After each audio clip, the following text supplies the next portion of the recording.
Et nous voilà de retour à notre magazine de télévision. Comme vous voyez, j'espère que ça va très bien chez vous, à la maison. Malgré les petits problèmes quotidiens, malgré des sauts d'humeur, des fois ça arrive.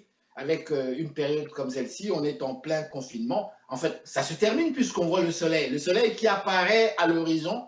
J'ai remarqué que les Blancs, je dis bien parce que moi je suis noir, mais les Blancs, vous aimez ça le soleil, hein. Alors que nous, on va se cacher du soleil, nous noirs, mais vous vous exposez au soleil. Et c'est bizarre parce que j'ai essayé, moi aussi, de le faire, de m'asseoir dehors et d'essayer de prendre du soleil. C'est vrai que ça fait du bien, mais pour nous, pas trop longtemps, quand même.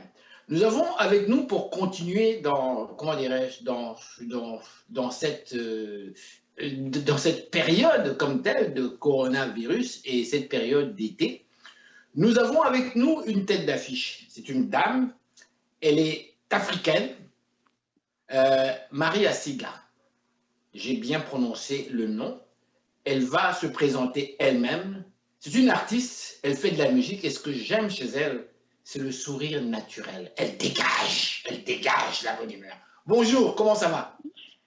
Bonjour Harry, je vais bien et vous? Ah, mais ma chère, mais quand je vois ton sourire là, ça met de bonne humeur quand même, hein. Ça Dites-moi, fait plaisir. Mm. comment ça se passe avec le coronavirus là? Vous vous êtes enfermés vous aussi, hein, comme on veut de nous tous? Oui, c'est ça. Je me suis confinée au Sénégal et là, je suis rentrée il y a 2 semaines et voilà. Donc Mais c'était pas du tout facile, hein. vous étiez au Sénégal tout ce temps-là. Oui, j'ai été au Sénégal parce que au départ, je devais faire une tournée au Sénégal et Oui. voilà, je suis arrivée. J'ai fait une seule date et puis voilà, c'était le confinement, donc j'étais obligée de rester là-bas et voilà.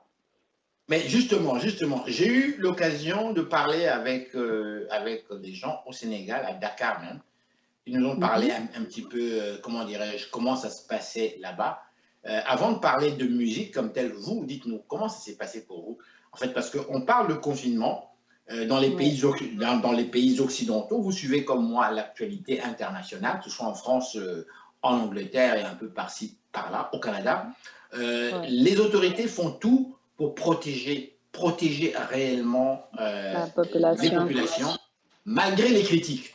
Et moi, je dis Ouais. toujours, ici chez moi, à la maison, je dis toujours, mais moi, à leur place, j'aurais déjà démissionné. Parce que vous faites tout pour protéger la population et l'on vous critique. Les gens ne sont jamais contents. Ils sont toujours là en train de dire quelque chose qui est négatif. Je ne sais pas, mais personnellement, je trouve les hommes politiques très courageux et je leur dis bravo. Mais dis-moi, chez vous au Sénégal, vous étiez sur place, c'est Macky Sall qui est là comme président. Au fait, dites-moi, Uh-huh. quelle est votre évaluation de la gestion du coronavirus au Sénégal sous le leadership de M. Macky Sall? Bah, moi, pour ma part, voilà, toute ma famille a été confinée. On est resté enfermés pendant presque 3 mois. Et voilà, il y avait le nécessaire, quoi. On avait pu garder le nécessaire pour pas sortir et tout, faire des efforts pour nous protéger aussi. Mais voilà, la situation est pas la même chose pour tout le monde. Donc, Macky, ils ont décrété des aides au niveau comment on dirait ça, de l'alimentation pour essayer d'aider la population, c'est vrai. Mais après, c'est pas tout le monde qui a reçu ces aides. Du coup, c'est un peu compliqué. Il y a l'intention, il y a le geste, mais après, c'est pas trop bien suivi. Donc après, forcément, il y a des frustrés et voilà. Donc, c'est comme ça, on ne peut pas satisfaire tout le monde. Mais voilà, malgré tout, voilà, il a fait des efforts. On ne va pas dire qu'il n'a fait aucun effort. Il a fait des efforts ainsi que tous les membres du gouvernement. Mais bon, voilà, toujours en est-il qu'il y a toujours des gens qui seront oubliés et que voilà, ces gens-là seront toujours frustrés. Alors, j'ai échangé avec de nombreuses personnes qui sont sur le continent africain comme tel. Mhm. Mon impression personnelle, je ne vous dis pas que j'ai raison, c'est mon impression. Corrigez-moi, s'il vous plaît. j'ai eu cette impression que, en écoutant ces gens-là parler, on dirait que les populations sur le continent ne prennent pas très au sérieux cette crise de coronavirus, alors que nous, en Occident, on se confine, on fait très attention, on doit respecter les 2 mètres, on porte des masques, des choses comme ça. J'ai constaté que, même au Congo, j'ai parlé avec des gens qui sont à Kinshasa, et ben, qui m'ont carrément dit, écoutez, ouais, d'accord, on entend parler, mais on dirait que les gens ne prennent pas ça très au sérieux comme en Occident. Votre commentaire là-dessus? Moi, je dirais que bien sûr, les gens, ils prennent ça au sérieux, mais c'est juste que il y a beaucoup de gens qui travaillent dans le secteur informel. Il y a beaucoup de chômage en Afrique.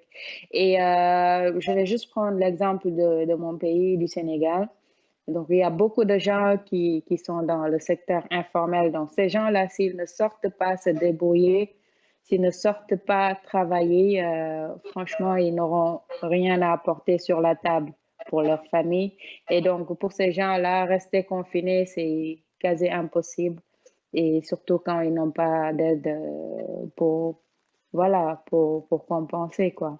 Donc, tu vois des gens qui te disent, moi j'en ai vu des reportages, des gens qui te disent, voilà, que le virus me tue, mais je vais pas mourir de faim avec ma famille en restant confiné chez moi sans rien faire. Donc, moi, je préfère sortir, chercher, me débrouiller pour apporter quelque chose à la famille, mais je vais pas rester, sinon on va mourir de faim. Donc, ça peut se comprendre aussi. Mais le problème, c'est pas qu'ils ne croient pas que la maladie existe. Ils sont bien conscients, mais ils se disent que si on reste sans rien faire aussi, on va mourir de faim, quoi. Donc, mieux vaut tenter et sortir et voilà, éviter Bon, certaines choses, c'est tout. d'accord. On a parlé d'un sujet qui est négatif. Je vais essayer d'oublier, même si c'est là. Coronavirus, ça nous casse les pieds depuis le mois de fin février, mars. Bon Dieu. Ouais, On va parler en fait des choses un peu plus vivantes, un peu plus gaies. Votre musique, avant de retomber encore à quelque chose qui est négatif, le racisme en Occident, la discrimination raciale. Certains parlent de racisme systémique. Bref, avant de parler de ça, je vais rentrer chez vous directement, ma chère. Parlons de yeah. vous. Parlons de vous. Comment ça va avec la musique? Qu'est-ce qu'il y a comme projet? Est-ce qu'il y a sorti de CD ou de disque? Je sais qu'il y en a, alors on va vous écouter. Eh bien, bah, il y a de bonnes nouvelles, hein. Et il y a Oui, l'album qui est sorti depuis octobre et là, je fais la promotion. oui, J'ai fait un clip pas longtemps, le 7 passé, le dimanche 7 juin. Et oui. c'est un clip qui parle de Wama. Wama, ça veut dire qu'est-ce qu'il y a, qu'est-ce qui se passe. Et c'est un sujet qui me touche beaucoup parce que ça parle des conflits de génération, justement. Donc, j'ai tenu à partager ça avec mon public et voilà, essayer d'apporter mon pierre à l'édifice, quoi. D'accord. Conflit de génération. Moi, j'aime bien en savoir plus. Je suis très curieux, là. Qu'est-ce que vous entendez par conflit de génération en ce qui vous concerne? Bah, ce qui m'a inspiré, c'est que de nos jours, on voit beaucoup voilà, il n'y a pas, je sais pas comment vous dire ça, par rapport Dites-le à la simplement. communication Oui, voilà, la vieille génération et les nôtres, je veux dire. Donc, il y a toujours un problème de compréhension, un problème de communication entre, voilà, ces générations. Du coup, par exemple, un parent peut vouloir parler à son fils ou à l'enfant de la famille, quoi. Mais oui, que cette personne en prenne que sa tête et que, voilà, il veut pas écouter, genre, voilà, là, c'est notre génération, on fait ce qu'on veut ou tu veux pas écouter les conseils des aînés, ils te parlent, voilà, tu t'en fous, tu pars, tu vois. Moi, je donne un conseil. Je dis aux adultes d'être un peu plus souples par rapport à la jeunesse et à la jeunesse d'être beaucoup plus respectueux envers les aînés pour qu'il y ait une bonne entente et de pouvoir instaurer une ambiance familiale de pouvoir s'écouter mutuellement, de pas s'en faire qu'à sa tête, quoi. Voilà. Oui, oui. Oui. Mais c'est bizarre parce que lorsque je vous écoute parler, mes oreilles, je les nettoie tous les jours, vous savez. Hein? On parle des personnes âgées ici, dans les centres pour personnes âgées. On entend les commentaires des médias, on entend les commentaires de monsieur, madame, tout le monde. On a cette impression, enfin, moi, comme Africain, encore là, j'espère que je me trompe, on a cette impression que les parents, ceux qui ont mis au monde des enfants, qui les ont élevés, qui leur ont donné une formation de façon très sérieuse, les ont abandonnés ou balancés dans des endroits où ces gens-là crèvent de faim, où ces gens-là n'étaient pas changés, des couches épaisses comme pas possible, le nom de Dieu. Et moi, je me rappelle quand je travaillais comme préposé aux bénéficiaires, quand je regardais une couche, il y avait plusieurs couleurs. Hein, vous savez, au fond de la couche, la fameuse ligne là. Quand la ligne était trop bleue, là, la couche était trop épaisse. Et on se demandait, mais comment se dit que cette personne n'a pas été changée? Parce qu'en principe, ces personnes-là doivent être changées. Et j'ai lu dans les journaux, on a vu de ces couches épaisses, certains parmi eux crevaient de faim comme tel. Bref, ils ont abandonné quelque part leurs parents. C'est ce que moi, comme Africain, je vois. Votre commentaire là-dessus? Bah, moi, personnellement, après, je vais pas juger les gens, mais moi, je Oui, dis personnellement, jamais je mettrai mes parents, genre, ma mère dans ce genre de centre. Donc, ma non, mère, elle vivra toujours à côté de moi. Il y aura vous toujours ne le ferez quelqu'un pas. pour... Vous ne le ferez Jamais. pas. Non, Pourquoi? jamais. Parce Pourquoi? que ma mère, elle a tout fait pour moi. Elle s'est sacrifiée pour moi. Elle a tout donné pour moi. Donc, si elle vieillit, c'est à moi de m'occuper d'elle comme Oui, comme elle s'est occupée de moi. Donc, voilà. exactement. Pour moi, c'est même pas imaginable, quoi, de mettre ma mère dans des centres. Mais après, je vais pas juger les gens parce que il y a beaucoup, qui n'ont pas le temps peut-être ou que leur travail ne permette pas de faire Oui, mais certaines on dit choses. que c'est plus pratique, que ce sont des professionnels. Vous savez, on ne peut pas changer son père ou sa mère, tout ça, donc on Mm. préfère que ce soit fait par entre guillemets, des professionnels. Donc on met nos parents dans des endroits où on pense réellement qu'ils seraient très très bien traités. Et le résultat, au Québec, chez nous en Afrique, les centres pour personnes âgées, est-ce que ça existe même? Non, non, non, non, tu verras pas ça. Bah, si ça existe, moi, je suis pas au courant de ça. Mais Les enfants s'occupent de leurs franchement, parents. là, voilà, c'est ça. Ça a toujours été Ok, comme ça bon, et voilà. d'accord. On va aller vers votre dernier vidéo. Alors, c'est quoi? Allez-y. Wama, Wama, Wama. c'est, Le voilà. public veut vous voir. Wama. Wama, c'est en Wolof, n'est-ce pas? C'est en Jola et en Wolof. Une partie faite en Jola et une partie faite en Wolof. Ok. Alors, on va aller directement maintenant vers Wama. Ina ina lobby, aulere jame. Ampa ina lobby, ulere jame kasanke naku. Nene ya wama, wama, wama. Nene ya wama, wama, wama.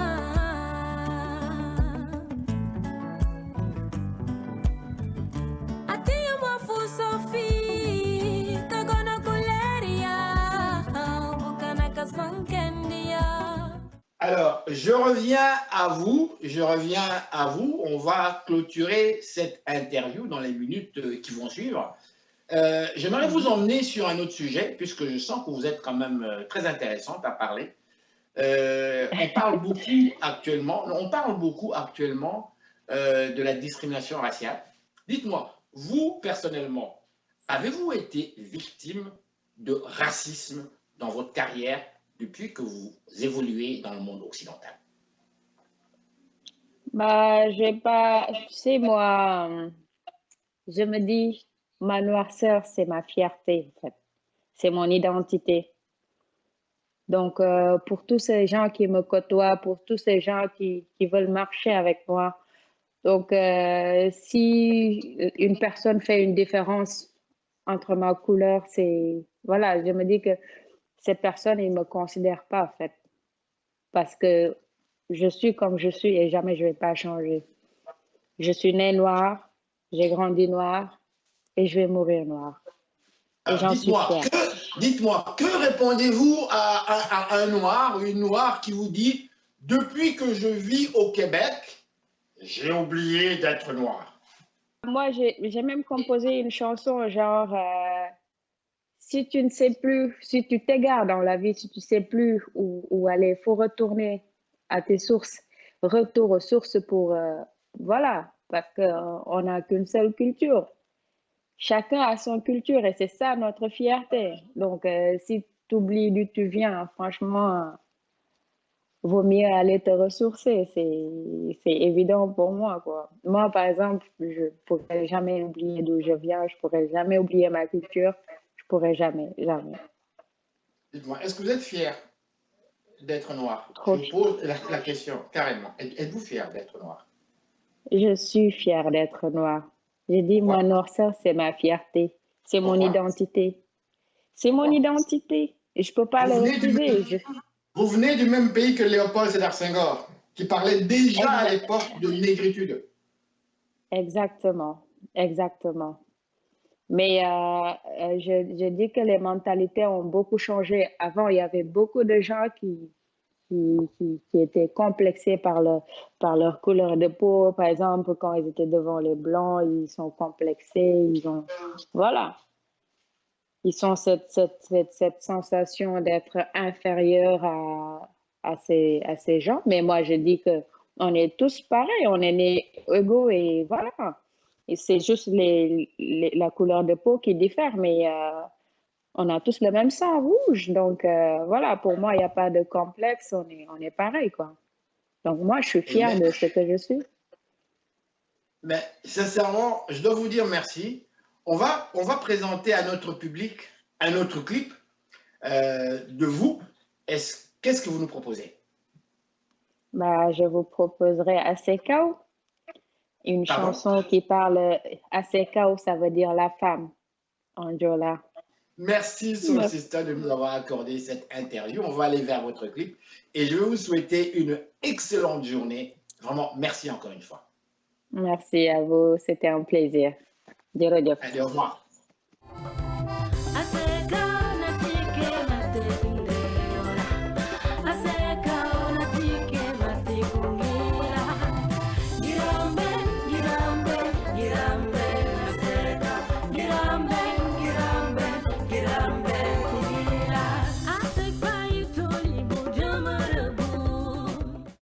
Madame, Monsieur, bonsoir. Ici Henri Ngaka.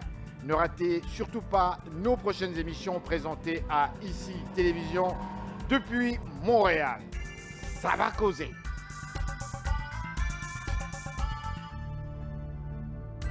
Et voilà, c'est déjà la fin de l'émission. C'est un honneur, encore une fois, un grand plaisir de vous avoir présenté cette émission. Je vous dis au nom de toute l'équipe, vous ne les voyez pas, mais ils travaillent très fort, surtout durant la période de coronavirus où chacun était chez eux. Ben, ceux qui travaillent à l'équipe technique n'avaient pas tellement le choix d'être sur place, donc on leur dit merci infiniment de nous avoir permis donc de vous présenter ces émissions. Pour ma part, je vous donne rendez-vous la semaine prochaine et je vous dis au revoir et gardez le sourire.